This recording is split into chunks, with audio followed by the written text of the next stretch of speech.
प्रदेशाध्यक्ष हर्षवर्धन सपकाळ आहेत।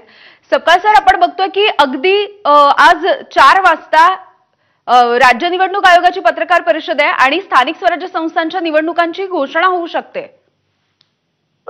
या संदर्भामध्ये जो घोळ आहे त्या घोळावर निवडणूक आयोगाने चुप्पी का साधली आहे हा कळीचा मुद्दा आहे।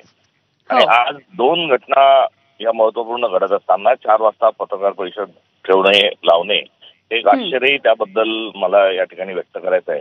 कारण काल हायकोर्टात या सगळ्या मतदार रॅलीच्या घोळाच्या अनुषंगाने आज हिअरिंग होणार आहे, सप्लिमेंट हिअरिंग। तर दुसरीकडे भारताच्या निवडणूक आयोगाने सगळ्या विरोधी पक्षांच्या सर्व नेत्यांना आज भेटीची वेळ दिलेली आहे। शिष्टमंडळ आज निवडणूक आयोगाला दिल्ली मुक्कामी भेटत आहे।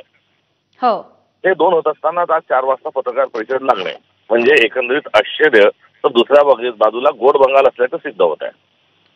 हो सपकाळ सर, तुम्ही जसं म्हणता की ज्या हायकोर्टामधल्या याचिका होत्या 28 आव्हान याचिका आहेत ज्याच्यावरती आजच्या सुनावणी अपेक्षित आहे आपल्याला, आणि असं असताना या निवडणुका दुसरीकडे आतापर्यंत जे आपण बघितलं की सगळे विरोधक होते ते जाऊन भेटलेले होते राज्य निवडणूक आयोगाच्या अधिकाऱ्यांना, याच्यानंतर कुठलंच उत्तर आयोगाकडून आलेलं नव्हतं आणि आता थेट निवडणुकांची घोषणा होऊ शकते। त्यामुळे नेमकं काय भूमिका असणार आहे तुमच्या सगळ्यांचीच?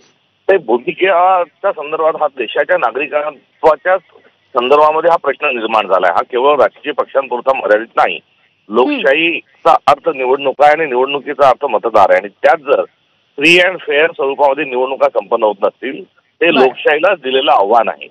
आणि ते आव्हान जे आहे ते त्या संदर्भामध्ये सगळ्या देशवासियांनी निवडणुका फ्री अँड फेअर इलेक्शन होण्याच्या अनुषंगानं आवाज उठवला पाहिजे। हाच या संदर्भातला आपल्या कर्तव्याचा भाग आहे। संविधानाने जसा आपल्याला अधिकार दिले तशी आपल्याला जबाबदारी दिलेल्या आहे। त्या जबाबदारीपासून आता आपण पळ काढत आहोत का, हा या देशाच्या नागरिकांना आम्हाला प्रश्न विचारायचा आहे।